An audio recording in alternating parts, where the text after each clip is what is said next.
In this video, we're looking at some of the weirdest gaming accessories ever made. The fever dreams of engineers that make you wonder if anyone even tested them before shipping. These bizarre inventions weren't just failures. They were wild attempts at immersion that often missed the mark in hilarious ways. There are so many of these games available that it's difficult to know which ones to buy. Enter the virtual reality world where all the action jumps off the screen and into your gut. Control your world with the sound of your voice. Nothing but you, and the game. The next level of interactive gameplay. Now you and the games are one. Don't just play games, feel them. Picture this. It's the early 1980s, and the video game industry is still figuring out what the hell it's doing. Atari, riding high on their success, decides they want to create something revolutionary. A controller you operate with your mind. Not kidding. The Atari Mindlink was supposed to launch in 1984 as a headband that would let you control Atari 2600 games through pure thought. The marketing materials promised telepathic gaming, and honestly, that sounds pretty damn cool. Until you realize what was actually happening under that plastic headband. The reality was far less mystical and far more ridiculous. The Mindlink didn't read your thoughts. It read the electrical signals from your forehead muscles. You weren't thinking your way to victory. You were essentially playing games by doing eyebrow calisthenics. 3 games were in development. Bionic Breakthrough, basically Breakout with extra steps, Telepathy, and Mind Maze. Testing revealed the obvious flaw that apparently nobody saw coming. Constantly flexing your forehead muscles to play video games gives you splitting headaches. Who could have predicted that? But here's the kicker, the Mindlink never actually made it to market. Not because of the headaches, mind you, but because Jack Tramiel bought Atari and decided it was just a toy. After millions of dollars in development, the Mindlink was canned, leaving behind only prototypes and the lingering question of how this ever seemed like a good idea in the first place. In 1985, Nintendo introduced what might be the strangest mascot-turned-accessory in gaming history, R.O.B, the robotic operating buddy. On paper, he was a toy robot that played video games with you, moving plastic gyros, stacking colored blocks, and physically pressing NES buttons in response to light flashes on the TV. In practice, this meant that when you wanted to jump into a round of gyromite or stack-up, you'd sit there watching your robot slowly spin a gyro, pick it up, and carefully set it down. Also, your character could finally move. He was clunky, painfully slow, and limited to just 2 games. But R.O.B wasn't really about being fun. He was Nintendo's Trojan horse. After the 1983 crash, US retailers didn't want to stock video games, so Nintendo sold the NES as a toy system with a robot buddy. The gimmick worked. R.O.B got the NES onto shelves, and once it was there, Nintendo dominated the market.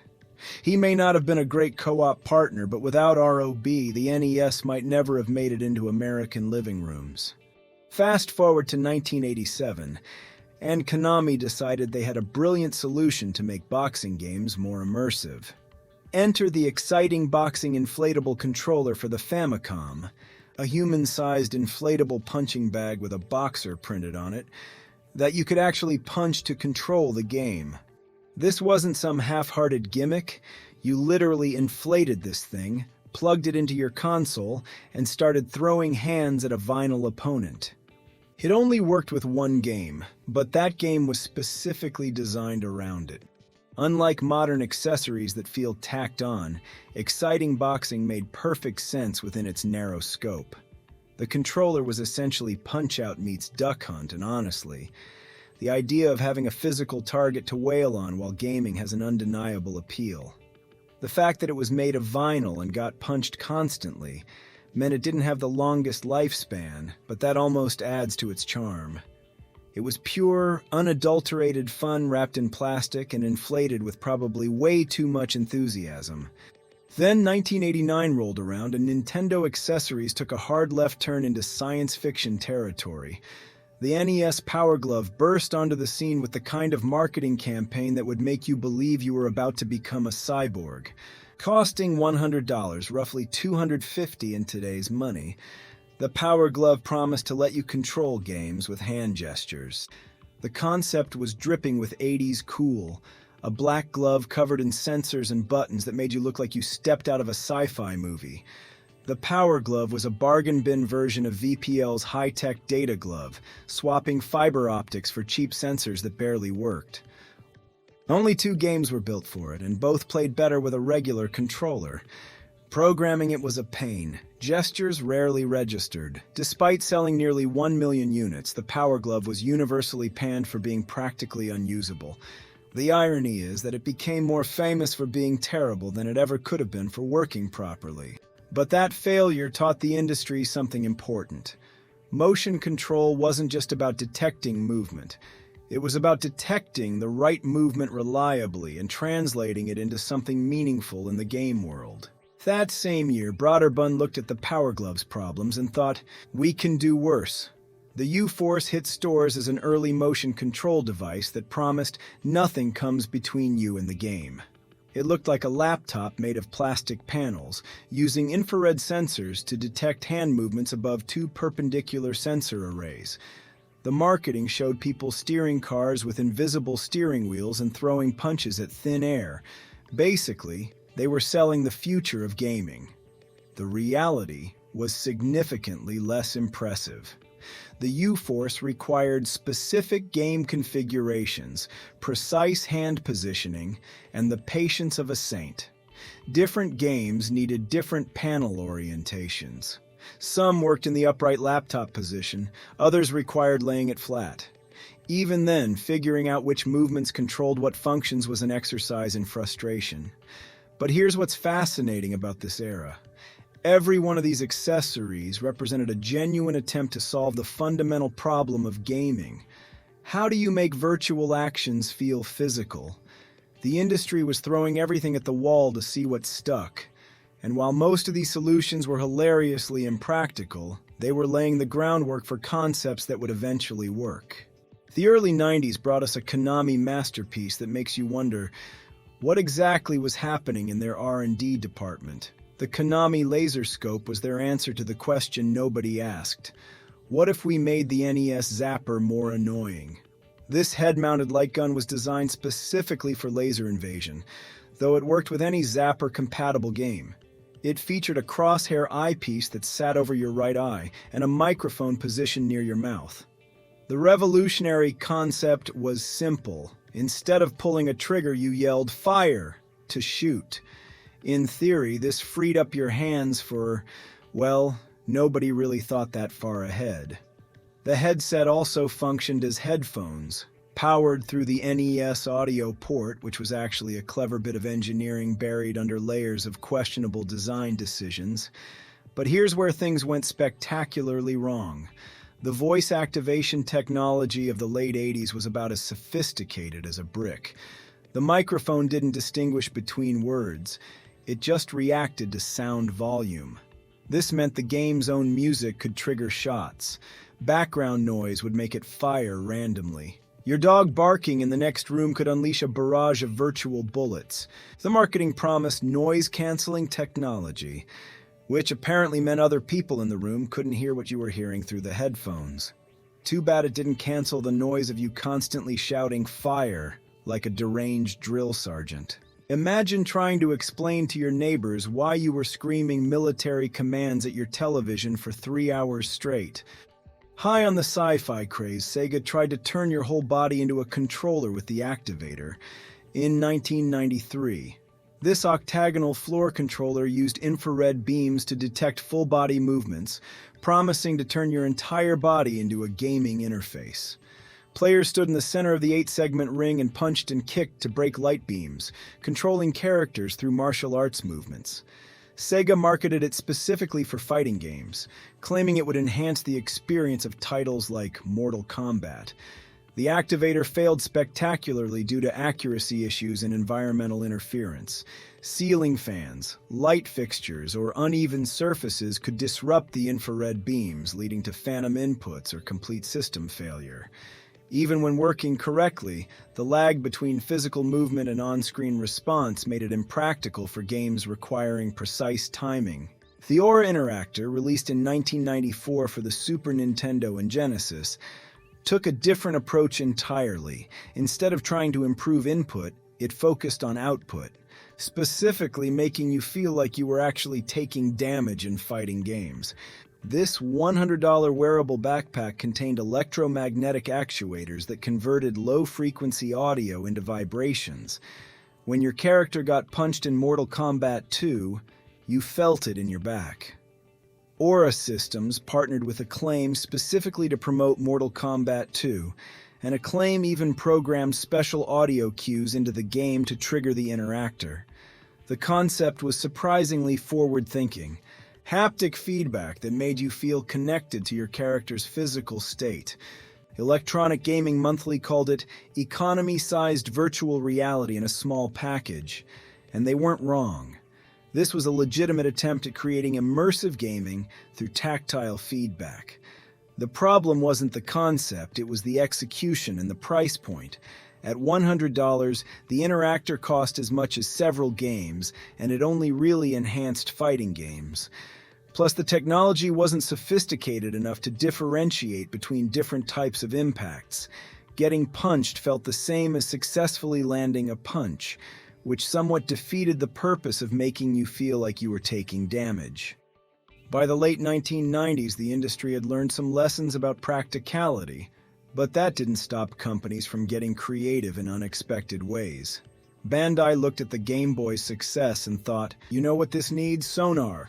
Released exclusively in Japan in 1998, the Game Boy Pocket Sonar was perhaps the most practically useful bizarre accessory ever created. It included an actual sonar sensor that you could drop into water to locate fish, measure depth, and map bottom structure. The Game Boy would display real sonar data, complete with fish icons and depth readings. It also included a fish encyclopedia, and because this was still a gaming device, a fishing simulation game. The sheer audacity of turning a Game Boy into professional fishing equipment deserves respect, even if it meant risking your handheld near open water. That same year, Nintendo decided to take biometric gaming to its logical extreme with the Nintendo 64 Biosensor, packaged exclusively with Tetris 64 in Japan. This accessory clipped to your earlobe and monitored your heart rate, then used that data to modify gameplay difficulty. The faster your heartbeat, the more complex the Tetris pieces became. The gameplay literally fed on your stress, creating a loop that might lead you to zen-like focus, or straight to a nervous breakdown. The biosensor offered two modes: normal, where higher heart rates spawned more complex pieces, and reverse, where calm players got the challenging shapes. In 1998, Nintendo dropped the Game Boy printer, a tiny thermal printer that let you turn Game Boy camera pics, high scores, and even Pokédex entries into stickers. Sure, the prints were grainy, faded fast, and the paper came in weird colors, but back then it felt like pure magic. Honestly, I would have gone nuts plastering these pixel selfies all over my school locker. Even today, die-hard fans still hack it with regular thermal paper, just to keep the nostalgia alive.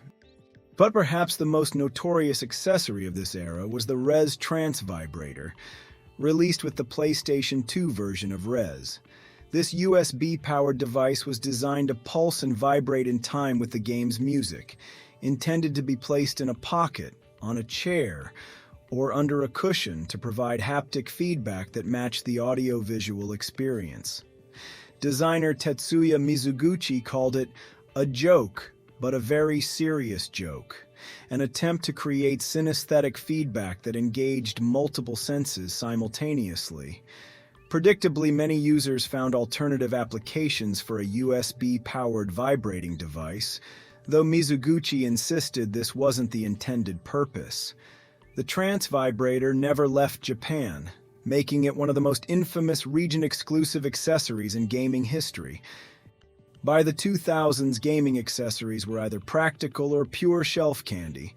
The 2004 Hori Katana for PlayStation 2 was definitely the latter. a 3-foot motion-sensitive sword made for Onimusha 3. Swinging it around felt awesome, but it needed a ton of space and energy. This wasn't a pick-up-and-play controller, it was full-body samurai roleplay that left you sweaty after a session.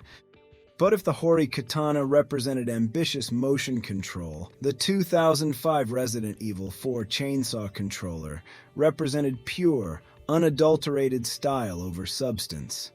Manufactured by Newbie Tech in a limited run of exactly 50,000 units, this chainsaw-shaped controller was designed primarily to be a collector's item that happened to technically function as a gaming device.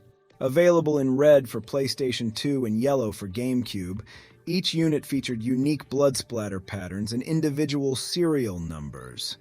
The chainsaw controller retailed for around $100 originally, but today commands prices ranging from $400 to $1,500 on auction sites.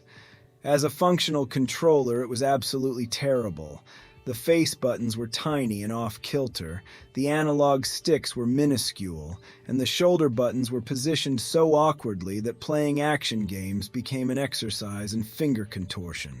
In Resident Evil, the only way to reliably attack while moving was to awkwardly jab the trigger with your middle fingernail, which pretty much says everything about its killer ergonomics. At the same time, believe it or not, Nintendo turned the Game Boy Color into the control panel for real sewing machines. Models from Jaguar International and Singer connected via link cable, using the handheld as the display and brain.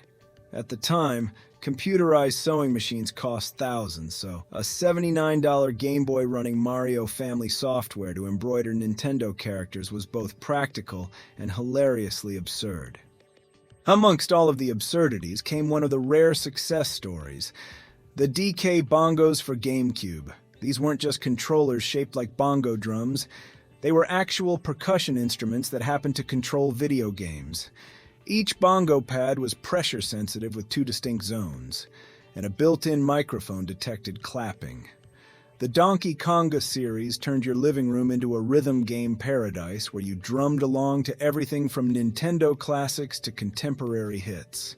The DK Bongos stood out because they didn't try to reinvent gaming, they nailed rhythm games. Drumming felt way more satisfying than button presses, and even Jungle Beat used them brilliantly. Left bongo to move left, right to move right, clap to jump. They worked with regular controllers, but the bongos weren't a gimmick. They were built for that unique physical experience. If there's one console that became a shrine to bizarre peripherals, it was the Wii. Motion controls made it a magnet for both brilliance and stupidity, a mecca of absurd add-ons that ranged from genuinely useful to completely laughable. Take the Wii Balance Board, bundled with Wii Fit. This wasn't just another gimmick, it was an actual piece of fitness equipment. With 4 pressure sensors, it tracked weight distribution and balance more accurately than most bathroom scales. It even found use outside gaming, with researchers and rehab specialists adopting it for real-world health applications. Its success came from doing one thing really well: measuring balance. Simple, reliable, and surprisingly beneficial. But for every balance board, there was babysitting mama. This one came with a stuffed baby doll that you literally shoved your Wii remote into, turning it into a high-tech infant simulator. You rocked it to sleep, fed it, changed diapers, and yes, the manual warned you not to shake the baby too hard.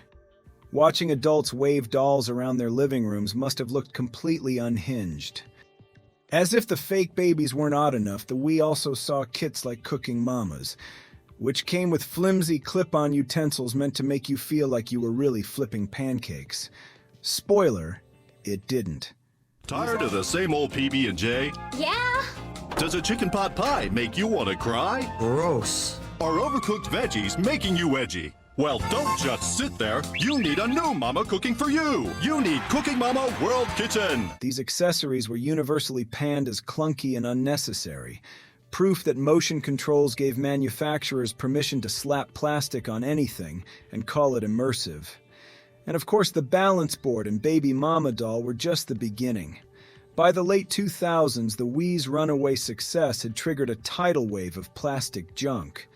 Suddenly, every accessory imaginable hit the shelves. Fishing rods, tennis rackets, golf clubs, steering wheels, even baseball bats, all designed to slot a Wii remote into some flimsy plastic shell. Most of them added little to nothing to the experience. The one exception was the official Wii wheel bundled with Mario Kart Wii, which actually felt great and made sense. Everything else? Just cheap knockoffs riding the motion control hype train. This era marked the end of gaming's truly bizarre experiments. By then, the industry had figured out what actually worked.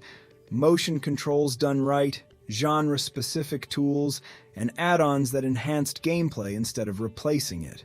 Nintendo carried its tradition of oddball accessories into the Switch era, but this time with some of its boldest and most imaginative ideas. In 2018, Nintendo Labo transformed flat sheets of cardboard into interactive Toy-Cons. With Joy-Con sensors and clever design, players built fishing rods, pianos, motorbikes, even full robot suits. It looked like arts and crafts, but beneath the tape and folds was serious engineering. The Toy-Con Garage mode even let you program your own creations, turning a box of cardboard into a playful coding lesson. It was strange, yes, but also brilliant. A reminder that gaming could inspire creativity as much as competition. A year later came Ring Fit Adventure, which paired a flexible Ring-Con and leg strap with a full RPG experience. The Ring-Con was a sturdy plastic ring with resistance. When you squeezed, pulled, or twisted it, the Joy-Con sensors translated that pressure into in-game actions. A squeeze might fire an air blast to break obstacles, while pulling it apart charged up a bow attack. Meanwhile, the leg strap tracked your running in place to move your character through colorful environments. Battles were turn-based, but every attack was tied to a real exercise: squats, yoga poses, sit-ups, overhead presses, each targeting different muscle groups. It quickly became a phenomenon, selling over 15 million copies, and during the pandemic it was nearly impossible to find. It was a workout tool disguised as an adventure game. When you step back and look at all these odd peripherals, a pattern emerges. Most of them were clunky, impractical, or downright ridiculous. Inflatable punching bags, chainsaw controllers, baby dolls with Wii remotes shoved inside. And yet, each one was a small step toward something bigger. The Power Glove's failure taught lessons that made motion controls possible on the Wii. The Aura Interactor's clumsy vibrations foreshadowed today's sophisticated haptics. Even Nintendo's cardboard Labo kits and Ring Fit show that the spirit of experimentation is still alive, just executed with more purpose. That's the legacy of these so-called weird accessories. They weren't just gimmicks. They were experiments. Some became punchlines, others became cult favorites, but all of them pushed the boundaries of what gaming could be. If you enjoyed this trip through the weird side of gaming history, don't forget to like, subscribe, and let me know in the comments which accessory you'd actually try.